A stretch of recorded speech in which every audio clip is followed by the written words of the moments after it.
I start by tucking a 1-inch piece of foam folded in half right into the bobbins area. So this will cover and help cushion their arms. Then I'm going to put a small pillow underneath that where there's a gap between the edge and the bottom of the basket so that it helps cushion baby. Then a drawer liner is added at the end so nothing moves around. So once you put the layer on top, everything is going to be nice and cushioned and covered. I use a 3-inch foam piece that's made for furniture building. You can find this in craft or home improvement stores. It's dense and it holds its shape and it's supportive. This is meant for a hands-on chin pose. By folding it in half and moving it one side, now you can do any upright wrapped poses. I cut a foot cushion pillow into a 5-inch section, and because it's half round, it fits perfectly into the basket. This is great for any upright potato poses, but adding a second piece of foam, that's going to create a dip in the middle, which is great for any crisscross wrapped kind of poses for the baby where they're perfectly curled inside. This is a knee pad that I use to cushion the bottom of the tray. It adds a soft base layer.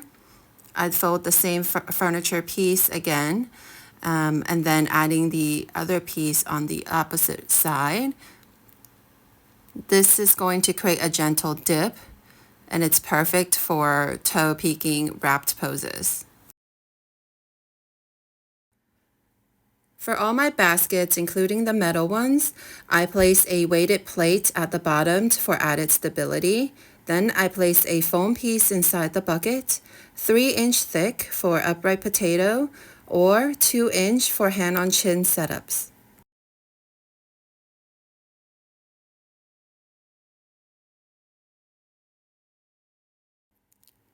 Here's the other piece of foam for my metal buckets. I've made slits on either side so then it lets me curl a little bit better once you place it in the bucket.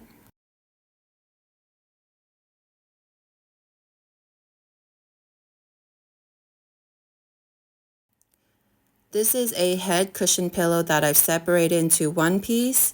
Between the tension of the foam and then the wood material, it really doesn't budge or move anywhere. It's perfect for hand on chin.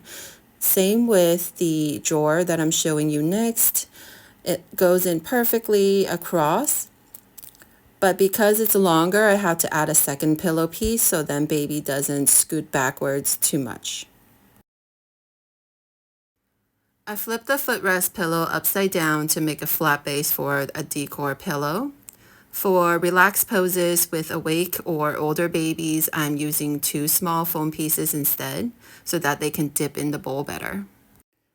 To curl baby even more, I'm adding a black foam piece that's going to go underneath their hips and then a decor pillow for their head. Then that same black foam piece that's going to be wedged inside the moon prop just for their head.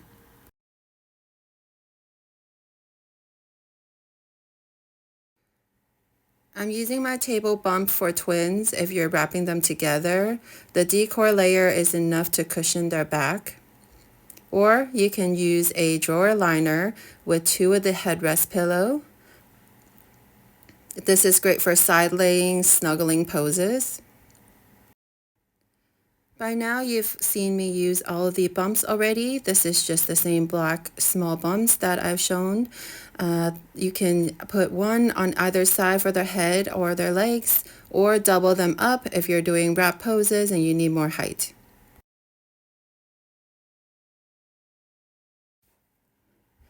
So all these other setups are going to be similar. I'm using my small black bumps here.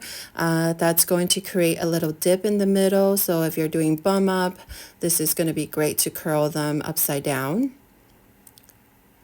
And for the bed, potato poses, stacking both of the bumps together will give you that slant for potato. Or separating it on opposite sides going to give you that dip in the middle again, and so this is good for laying on their back and then curling up a little bit more. I'm using my DIY standing potato gadget, weighted with sand and rocks inside, plus a foam piece for baby to lean on sideways. Another option is to have the baby lean on the crib directly with the fingers holding the edge of the crib.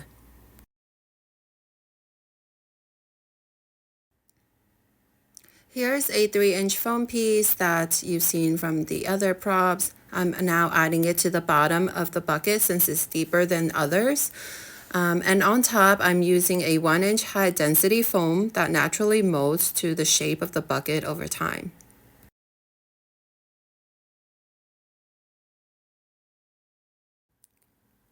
I'm adding the weighted plates at the bottom to stabilize the chair since it's so light. Then I use the standing potato piece to wedge the baby in, letting them lean against the sides, and then always adding a soft layer to cushion their head on the hard surface. This is another footrest cushion that I cut, but you can actually leave a hole or cut a bigger piece. It's perfect for sibling shots, great support for laying down with baby in wrapped poses. These are my new bump pillows for table poses. They're firm, but they're soft. They're long enough to support baby's arms without slipping off. And the cover helps keep everything clean from spit ups or if you're taking their diaper off. They're actually really awesome. I've used many versions of cushions over the years, but these new ones that I just showed are by far the best. Be resourceful. These are just examples of what I buy and how I use them. And if you found this video helpful, let me know in the comments and you'll find all the links in the description box below.